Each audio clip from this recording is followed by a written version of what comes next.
Y ocurre el golpe de Estado de 1973, se instala la dictadura cívico-militar y en esta recorrida por el Museo de la Memoria, que pretende seguir el orden cronológico de los hechos, frente a la instalación de la dictadura, Carlos, aparecen formas muy creativas de resistencia, todas muy dolorosas Ujú. también en sus repercusiones. Sí, sí, muy arriesgadas. Bueno, el mantenimiento de una prensa clandestina. Hoy en día uno con las redes sociales y eso tiende a subestimar un poco lo importante que era el papel impreso en aquella época. Es decir, Claro. la forma de comunicación más segura era tener un papel impreso que uno a su vez debía hacerlo pasar a otros. Entonces, mantener funcionando, Segura y peligrosa. pero segura para lo que leías y peligrosa para tenerlo. Ujú. Digamos, todo esto está bajo el signo del miedo. Es decir, la amenaza era permanente. Tenías que estar siempre alerta, saber en qué momento estabas transgrediendo una norma no explícita. Ujú. Entonces, por un lado, digamos, había cosas que eran muy desafiantes, por ejemplo, imprimir el material del Partido Comunista, como Ujú. se implica, y otras que eran muy sutiles. No sé si ves allí las tapas de la plaza, de la Claro. revista de la plaza, que en el caso del plebiscito del 80, tiene una ventana cerrada y abajo dice sí y una ventana abierta y abajo dice no. Ujú. ¿Sí? Una manera de, Claro. aconsejar el voto sin ser explícito con lo que se dice. Por otro lado, digamos, ya sobre el otro lado del salón, tenemos ya formas de protesta más masivas y más sofisticadas, como tenemos las cacerolas, Claro. tenemos, digamos, toda Los aquella caceroleos, los ¿no? caceroleos famosos de los 25, o por lo menos del tercer domingo de cada mes, A digamos, las como 20 horas. a las 20 horas, exactamente. Había que apagón y caceroleo era la consigna, y eso a partir del 25 de agosto del 83 se empezó a hacer permanentemente. A veces, además, estallaban espontáneamente. Ujú. Es muy interesante eso, digamos, estaba el caceroleo convocado por las organizaciones sociales y políticas, que era el tercer domingo de cada mes, y luego estaban los caceroleos que ocurrían espontáneamente. Digamos, Gregorio Álvarez hace una cadena nacional unos días después del acto del obelisco y mientras estaba hablando era un escándalo Claro, Montevideo claro, y nadie lo había convocado, sin claro, embargo. claro. Pero, digamos, como que manifestaciones de alguna forma de esa protesta que se quería expresar. Ajá. Antes estuvo una respuesta impresionante de la ciudadanía en el plebiscito del 80. Claro, el plebiscito del 80, digamos, como que despertó a la sociedad civil. Es decir, yo no sé si la transición comienza con el plebiscito del 80, pero sí es muy claro que el plebiscito del 80 significó un cimbronazo. Hasta ese momento, cuando la dictadura hablaba en nombre de todos los uruguayos, todos pensábamos, sí, todos, pero creíamos que eran la mayoría, en Ujú. definitiva. Pero a partir del plebiscito se dio cuenta que no eran la mayoría, que más bien al contrario, la mayoría estaba en contra. Y fíjate qué curioso lo que pasa. En el plebiscito el sí tiene el 42%. En la elección nacional, los partidarios del régimen no llegan al 10%, Ajá. sino un 30% de personas que votaron por sí en el 1980 y Que que después, cambiaron luego claro, de opinión. claro.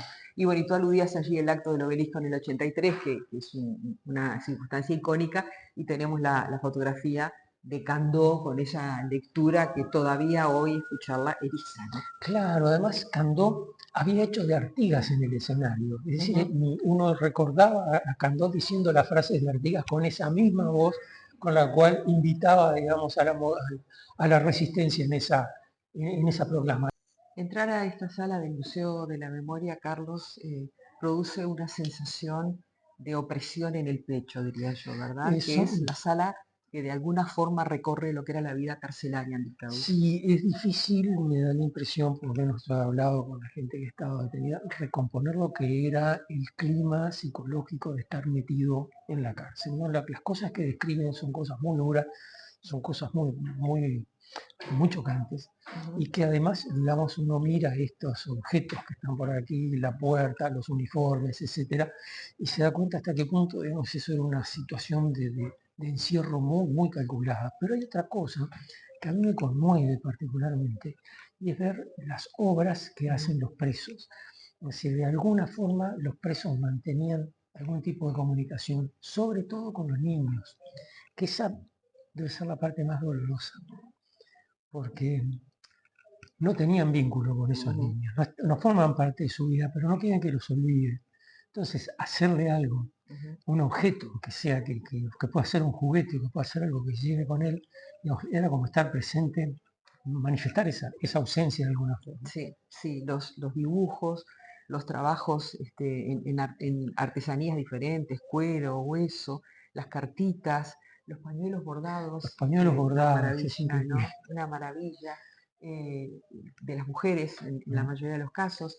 eh, Muchísimas cosas que recuerdan también lo que era el encierro, los cerrojos de las puertas, ¿verdad? Fotos del penal de Libertad. eh, Muchas de las distintas circunstancias aparecen reflejadas aquí. Está también el reglamento que había en ese lugar que tenía una inscripción a la entrada que era aquí se viene a cumplir. Ujú. Y el reglamento marcaba, digamos, bueno, como todo reglamento carcelario, cuando se instaló, se formalizó, digamos, el penal de libertad, mostraba toda esa regulación minuciosa que es la vida de un recluso. Qué cosa puede hacer, en qué momentos puede hacerlo y qué cosas no puede hacer. Pero aún de lo que no puede hacer, digamos, hay muy poco explícito, porque ese era un margen de arbitrariedad que se reservaban los carceleros. Es decir, podían castigar a un recluso por cualquier motivo. Y este es otro rincón removedor del Museo de la Memoria, porque si bien la dictadura en determinado momento termina y empezamos a transitar, no sin dificultades, el camino democrático, allí se abren otras heridas que tienen que ver con la búsqueda de los detenidos desaparecidos, una búsqueda que se mantiene hasta hoy.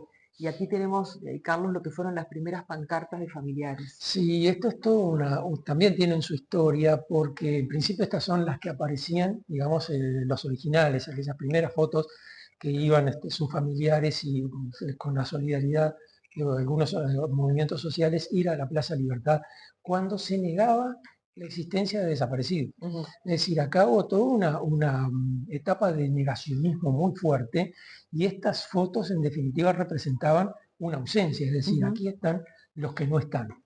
Y en cierta medida, digamos, uno ve una gran cantidad de estas fotos y piensa, bueno, parece mucha gente, pero son más de 200 los desaparecidos según se ha podido investigar. Desaparecidos en Uruguay y uruguayos desaparecidos en Argentina Sí, por acción de la de la agentes, coordinación represiva, ¿no? exactamente, de agentes represivos uruguayos actuando allá. Entonces, acá, digamos, tenemos una especie de muestra de muchos de los desaparecidos y es hasta cierto punto entusiasmante, hasta cierto punto decepcionante ver que algunos de los que están allí ya no son desaparecidos, pero que son tan pocos.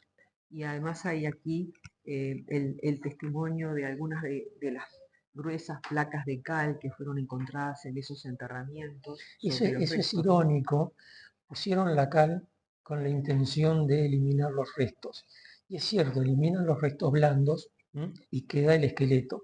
Los años 70-80 el esqueleto podía ser imposible de identificar. Hoy en día el esqueleto conserva el ADN, es prácticamente como que lo hubiera enterrado con la cédula de identidad. Es decir, aquello que pareció la manera de hacer desaparecer el cuerpo, hoy es justamente lo que garantiza su identificación. Y estas fotografías que registran las marchas multitudinarias, cada vez más numerosas, año a año, cada 20 de mayo, en reclamo de verdad y justicia, siguen teniendo todo su sentido, Carlos. Sí, en definitiva, aunque los desaparecidos pudieran ser todos ellos encontrados, ojalá la memoria debe mantenerse viva. Y precisamente es lo que hace este museo, que les invitamos a recorrer en este fin de semana del patrimonio o cuando ustedes quieran, porque está aquí disponible para que ustedes recuperen ese tramo de la vida del país que ha sido tan doloroso para tanta gente. También tienen la posibilidad de recorrer exposiciones itinerantes como la que hay en este momento, vinculado a lo que fue aquel viaje de los hijos de exiliados a nuestro país, un país al que sus padres no podían volver y vinieron ellos.